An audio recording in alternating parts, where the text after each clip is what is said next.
नमस्कार दोस्तों, आप सभी का स्वागत है अकाउंट रिक्स चैनल पर। दोस्तों, आज की इस वीडियो में मैं बात करूंगा जीएसटी R2A और जीएसटी R2B में क्या अंतर होता है। जीएसटी R2A का क्या मतलब होता है, जीएसटी R2B का क्या मतलब है और हम किसके आधार पर आईटीसी क्लेम कर सकते हैं। जो आईटीसी हमें जीएसटी R2A में दिख रहा है उस आईटीसी को क्लेम करेंगे या जो आईटीसी हमारा जीएसटी R2B में दिख रहा है उस आईटीसी को क्लेम करेंगे। जैसा कि हम लोग जानते हैं कि जीएसटी R2B में जो आईटीसी हमारा आता है हम उसको क्लेम करते हैं, लेकिन अगर हमने जीएसटी R2A के हिसाब से आईटीसी क्लेम कर लिया है तो क्या हो सकता है, क्या हमने कोई बहुत बड़ी गलती कर दी? क्योंकि हमारा ही आईटीसी है जो कि हमारा जीएसटी R2A में दिख रहा है, अगर उस आईटीसी को हम क्लेम कर लेते हैं तो क्या हो सकता है। दोस्तों, मैं बिल्कुल डिटेल में एक एक पॉइंट आपको बताने वाला हूं। सबसे पहले हम समझ लेते हैं जीएसटी R2A। दोस्तों, जीएसटी R2A में इनवार्ड सप्लाई का डिटेल होता है। इनवार्ड सप्लाई का मतलब जो भी हम कुछ परचेज करते हैं या जिससे कुछ सर्विसेज लिया है उसकी जो इनवॉइसेज होती है वो हमारे जीएसटी R2A में दिखती है। और जीएसटी R2A ऑटो ड्राफ्टेड होता है। जीएसटी R2A को कोई फाइल नहीं करता। इसको हम ऐसा कह सकते हैं कि जीएसटी R2A कोई रिटर्न भी नहीं है, क्योंकि हम इसको फाइल ही नहीं करते। यह ऑटो ड्राफ्टेड तैयार होता है। अब 2A और 2B में अंतर क्या है, 2A किस तरीके से काम करेगा, 2B किस तरीके से काम करेगा, इस चीज को मैं आपको एक एग्जाम्पल से समझाता हूं। चलिए हम देख लेते हैं दोस्तों। जैसे आप सब जानते हैं, मान लीजिए मैं एग्जाम्पल ले रहा हूं, दिसंबर मंथ का हमारा इनपुट है। अब दिसंबर मंथ का जो जीएसटी R1 फाइल करने का ड्यू डेट होता है 11 जनवरी। 11 जनवरी तक हमें दिसंबर का जीएसटी R1 फाइल कर देना है। अगर मान लीजिए IFF फाइल करना हमें जो ऑप्शनल है, तो IFF फाइल करने का जो ड्यू डेट होगा दिसंबर मंथ का वह 13 जनवरी तक होगा। ठीक है, आगे अब 2A और 2B को हम एग्जांपल से समझते हैं।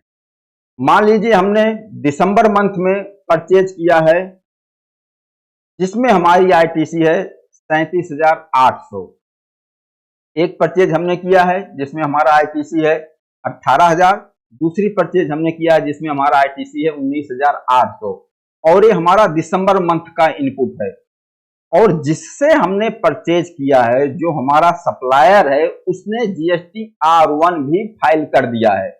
अब उसने जीएसटी R1 फाइल कर दिया है तो जीएसटी R1 से तैयार हो गया हमारा जीएसटी R2A, और जीएसटी R2A में पूरी डिटेल हमें दिख रही है जो हमारी इनवॉइसेस है।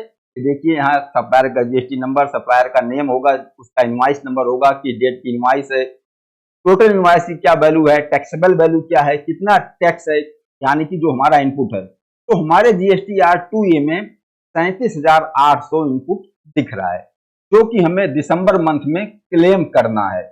लेकिन हम आईटीसी क्लेम करते हैं किसके आधार पर, जीएसटी R2B के आधार पर। अब जीएसटी R2B का डाटा क्या बोल रहा है, अब हम जीएसटी R2B देखते हैं।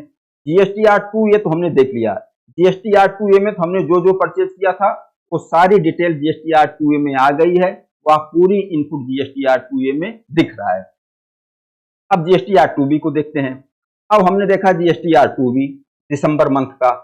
अब जीएसटी R2B में हमें सिर्फ 18,000 का आईटीसी दिख रहा है। ऐसा क्यों?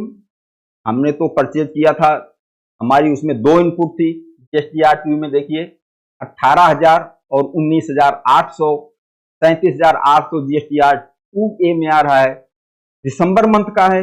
और दिसंबर मंथ का जब हमने जीएसटी R2B देखा, जीएसटी R2B में सिर्फ 18,000 आईटीसी आ रहा है।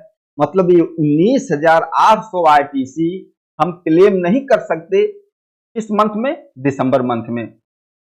अब यह अंतर आया क्यों? GSTR2A में 37,800 दिख रहा है ITC, जो बिल्कुल सही है, लेकिन दिसंबर मंथ के GSTR2B में सिर्फ 18,000 क्यों दिख रहा है? यह अंतर क्यों आया? इस चीज को हम समझते हैं।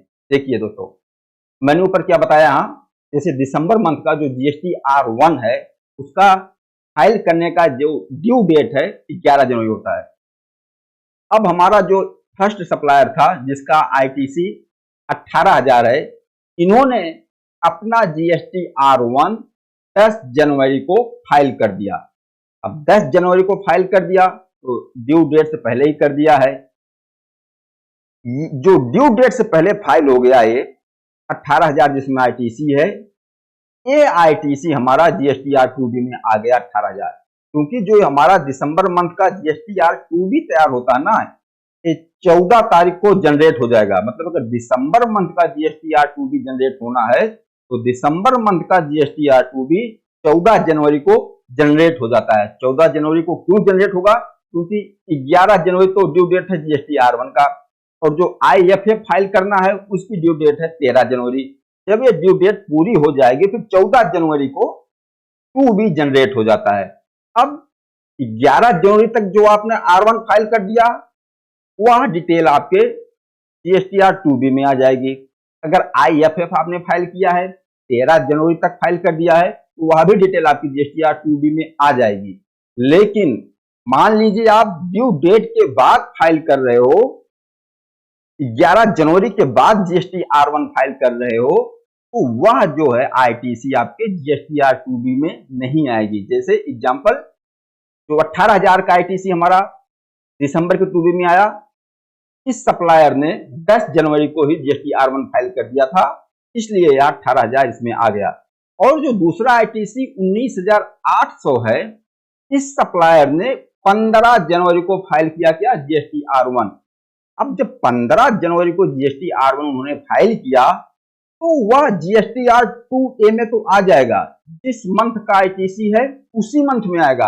अब मान लीजिए अगर इन्होंने 15 जनवरी को नहीं भी फाइल किया होता, 20 जनवरी को करते या फरवरी मंथ में करते दिसंबर का रिटर्न, फिर भी यह ITC GSTR2A के उसी मंथ में आएगा, लेकिन GSTR2B में नहीं आएगा उस मंथ में।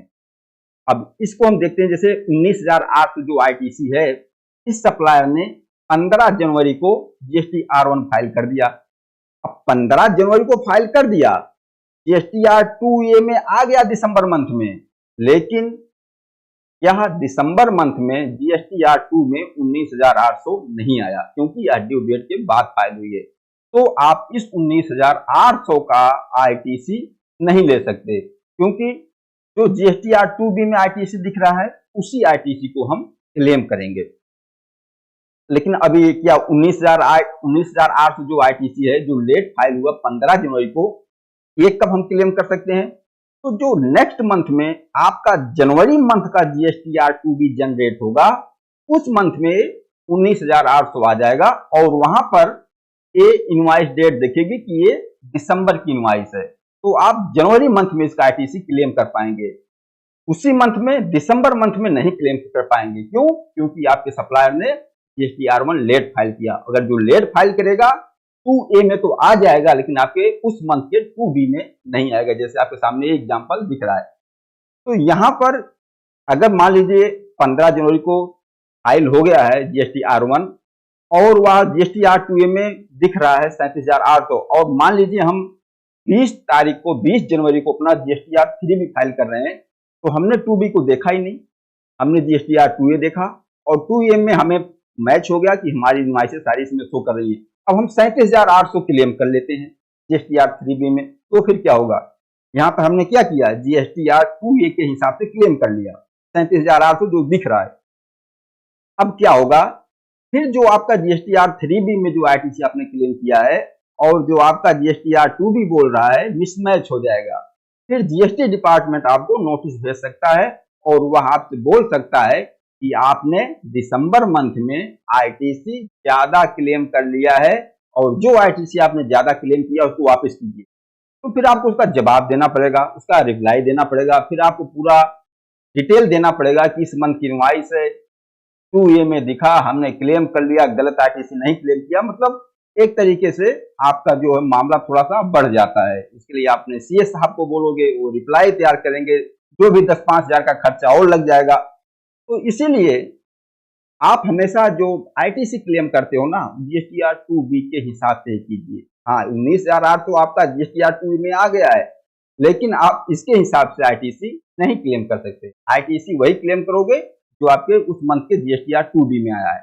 हाँ, नेक्स्ट मंथ में इसको क्लेम करो जब आपके जनवरी मंथ का जीएसटीआर 2B जनरेट होगा, तो उस मंथ में 19,800 आपका दिखेगा, फिर आप जनवरी मंथ में उसको क्लेम कर सकते हो। और इसकी एडजस्टमेंट एंट्री कैसे करोगे? अब मान लीजिए दिसंबर मंथ का आईटीसी है, तो दिसंबर मंथ में आपने तो अपने बुक्स ऑफ अकाउंट पे एंट्री कर लिया है, तो क्या है दिसंबर मंथ के इनवॉइस को आप चेंज करके जनवरी मंथ में कर दोगे? नहीं, ऐसा नहीं करना है। इनवॉइस उसी मंथ में रहेगी, सिर्फ जो ये 19,800 आईटीसी आपका दिसंबर मंथ में है, इसको नेक्स्ट मंथ में ले जाना है आपको जनवरी मंथ में, और इसके लिए एक एडजस्टमेंट एंट्री करनी पड़ती है। वह एडजस्टमेंट एंट्री किस तरीके से करनी है, इस पर मैंने बहुत डिटेल में वीडियो बनाया हुआ है और प्रैक्टिकल समझाया हुआ है कि आपको एक रिसीवेबल आईटीसी का लेजर बनाना पड़ेगा और रिसीवेबल में आपको 19,800 डाल देना होगा, और जब जनवरी में क्लेम करना होगा तो आप रिसीवेबल से 19,800 क्लेम कर लेंगे। तो दोस्तों, मैं उम्मीद करता हूं कि आप लोगों को ये जीएसटीआर 2A और जीएसटीआर 2B का क्या मैटर है, यह बिल्कुल अच्छी तरीके से क्लियर हो गया होगा। यहां तक की बात क्लियर हो गई होगी कि जीएसटीआर 2A का क्या मतलब हुआ, जीएसटीआर 2B का क्या मतलब हुआ।